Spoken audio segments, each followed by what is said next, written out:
Okay.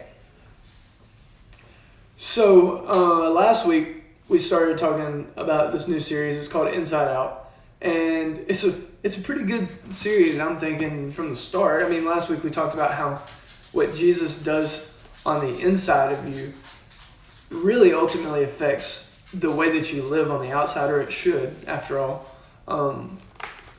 So just a ton of really good stuff last week. Now, another way to think about that is like if you've ever seen a baseball cut open. I've cut open baseballs before. We used to do that when we get bored in the dugout. But a baseball has tons and tons and tons of yarn inside the leather core, and then the leather cover, and then the core is made of rubber, and it's made in this very specific way so it has weight to it, but also so it doesn't just absolutely fly off the bat, right? Because you don't want it to be dangerous when it come off too fast. So it's made a specific way on the inside so that it operates a certain way on the outside. Now, obviously, we know that our lives are a similar way. We know that that's how our lives are supposed to operate, where the inside affects the outside. That's what we talked about last week. But I don't think there's any area in our lives where this matters more than when it comes to the groups that we're a part of. And this is what I mean. There's a ton of groups nowadays, right? For instance, it's not always just the classic like jocks and nerds, or the athletic people and the smart people, right? There's tons of different groups nowadays, tons of different like fan bases for different things, and categories of people that we put people in. But regardless of how many there are, typically it's true that we're going to put ourselves in a group, or we're going to be a part of a group just naturally with people who are very similar to us, or people who have things in common with us. And most of the time, we're really not going to do that on purpose necessarily. It's just going to be fact of the matter. You're going to hang out with people who play the same sport as you, or play the same, or do instruments, or like a certain kind of music. It just kind of happens naturally. And then to top that off, we probably, I know I did, but we probably fall into a bunch of different kinds of groups. Like, we probably aren't just in one specific group. You see, the thing about that is it puts us in a position as humans that's very unique, because it makes us an insider of something. It makes us a part of something. And while that's a good thing to be a part of something, it can be scary too, because that also means that you kind of play a part in the process of who gets to be in that group. Because once you're in a group, once you're an insider to a group, you have a little bit of power. You have a little bit of say-so in who is included. And while we don't like to admit it because we don't think this way, it's something that we do.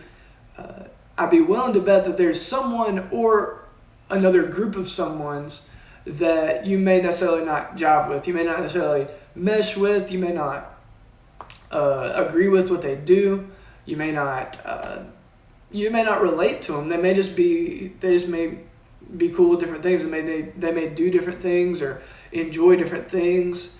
Maybe they have different values. Maybe you got like a past with them, and so y'all aren't cool anymore, or y'all used to be. But the thing about these groups is, while we may not outrightly be mean to certain people, or may not be necessarily against certain groups, there are some that you meet or you interact with in your day-to-day that you're definitely not for. I mean, there's groups that you wouldn't go out of your way to be nice to. There's people that you wouldn't go out of your way to just, hang out with or spend time with. And that can feel kind of weird.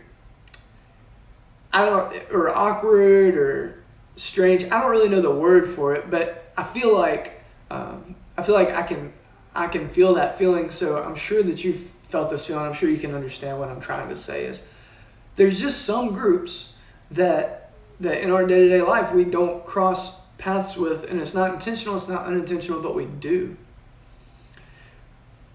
But all that's to say that Jesus tells us this story in the book of Luke. As a matter of fact, we'll be in Luke 10. That can kind of clear up this situation completely. It can take away all these what ifs or weird feelings, because he talks about a very similar situation. Now, the people that he's talking to are mostly Jews, okay? So that'd be his audience that he's talking to in this situation, okay? And even though he's talking to Jews, he's talking about a different group called the Samaritans. And, you know, we hear them talked about a little bit, but actually in Luke 9, right before this this account, Jesus actually has a run-in with it. Look at that, I turned it around. I was trying to wave at you, Cody, and I turned the camera around. But but Jesus has a run-in in chapter 9 of the book of Luke with the Samaritans, and ultimately they're trying to go through the Samaritans' land, and the Samaritans aren't really about it. And what happens is Jesus' disciples say, and this is a direct quote, Luke 9:54, "Lord, should we call down fire from heaven to burn them up?" And like, to me, that seems like a little bit of an overreaction. I don't know. To you, it probably seems a little bit overreacting, that just because these people, didn't really want to let Jesus go in, they wanted to bring down fire from heaven on them. But if we look at the context, which this is why context is so important in all times, we can see the Jew to Samaritan context. And while it still kind of seems like an overreaction, not as much, because you see, the context is Samaritans were people who had a lineage behind them, and they came from the Jewish people. But over time, they started marrying the people of the land that weren't Jews. And so essentially over time they became not a crossbreed. I mean, they're still humans, but they're almost like a different ethnicity from Jews. But regardless of all of that, what ends up happening is the Jews see themselves as superior to the Samaritans because of this. They see themselves as the better people of the two. And then the Samaritans come to despise them from that. They start to the Jews look down on them, and the Samaritans look back at the Jews with red eyes, like they're ready to fight. Like, why are you treating me this way? Why do you see us as these kind of people? So that's the context of what we're about to look at. And Jesus is sitting with all these Jews, and one of the guys that's just sitting there, right? Obviously, it's like one of those moments you can ask when people are like, what would you ask God if you could ask him one question? Well, this guy asked God one question, and he said, what is the most important command? And we've talked about this before, but Jesus clearly gives the most important command. He says to love the Lord your God with all your heart, soul, mind, and strength. And the second is like it, to love your neighbor as you love yourself. So love God, love neighbors as you love yourself, right? And, I think if I was sitting there, I'd be like, that was a bold move asking God that question. But he actually follows up that question. He actually asks another question. Because basically what he wants to know is who should he be grouped with, right? Or who should he associate with? Because the next question they asked is, well, who's my neighbor? And that question would only be asked because he wanted to qualify what Jesus had said. He wanted to nitpick what Jesus had said. He wanted to try to find a loophole around what Jesus had said, because he knew the implications of what he had just been told. He's trying to find a loophole. And so Jesus does what he always does, and I think in the best way that anybody could have thought to do. He just tells a story. And we're going to pick that up in Luke 10, verse 30. So if you don't have your Bible out yet, or if you want to just look it up later, or just listen along to me, we're going to be in Luke 10, and I'm going to read verse 30 to about through 37, but I'm going to read 30 right now. Jesus replied with a story. A Jewish man was traveling from Jerusalem down to Jericho, and he was attacked by bandits. They stripped him of his clothes, beat him up, and left him half dead beside the road. So he tells him, the story is about a Jew. So it's about one of them, about the people who were listening to him, right? A Jew. So keep going, 31. By chance, a priest came along. But when he saw the man lying there, he crossed to the other side of the road and passed by him. Now, this would have blown the Jews' mind, and at the same time, they would have completely understood. You see, priests, of course, should have been like the most holy. They should have been like the most righteous. They should have done the right thing in all situations, right? But because they were so bound up by the law of what they were supposed to do and serve in the temple in a certain way and the certain regulations that they had at the time, the priest couldn't touch that guy, because if he touched him, then he would have been ceremoniously unclean. He wouldn't have been able to perform his duties at the temple that day.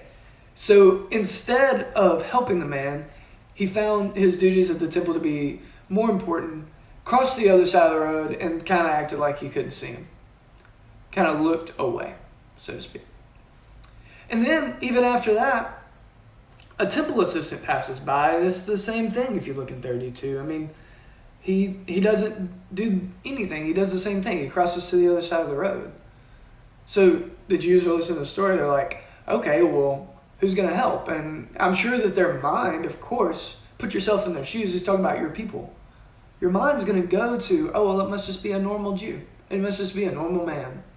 That must be where he's going with this. In the context of, who's your neighbor? That's not what he did. Jesus said in verse 33, in this parable, then a despised Samaritan came along, and when he saw the man, he felt compassion for him.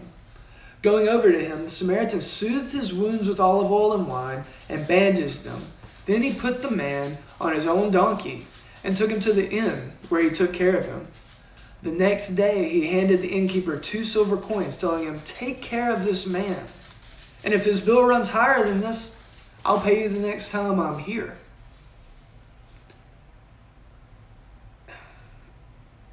Despite how the Samaritans were treated, despite how they had been treated by Jews, in this parable that Jesus tells, he had compassion for the Jew. And then to top off that would have completely shocked anybody listening to them, he takes it another step. He just completely wrecks them, because Jesus asks them a question. He says, now which of these 3 would you say was a neighbor to the man who was attacked by the bandits? Now, this is something that if you're just reading it, you could completely look over, gloss over, completely miss, not see, and it impacts the meaning of this parable so greatly because of how Jesus asked that question. He used very specific words to portray a common point. He didn't say, now which one of these people helped out this Jew? Which one of these people passed by helped out this Jew that was hurting? No. But instead, he simply called him a man,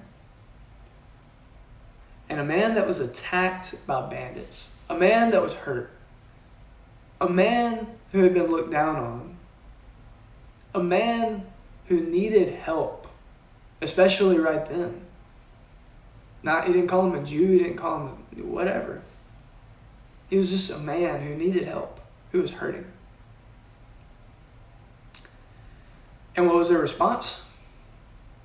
In 37, the man replied, the one who showed him mercy. Now, some people would look at that and say, well, he didn't even have the nerve to call him a Samaritan. Well, he didn't. But I think that the reason he answered in that way is because he got it. He understood what Jesus was trying to say. He understood that it wouldn't be appropriate to just answer the Samaritan. But the way he answered it was just as important as the question Jesus asked. It was the one who showed him mercy.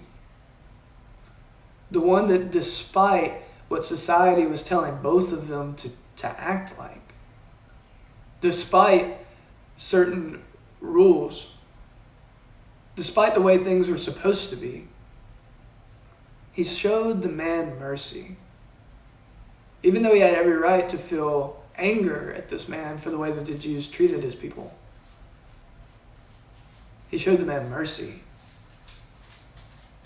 So, Jesus replied, "Yes, now go and do the same."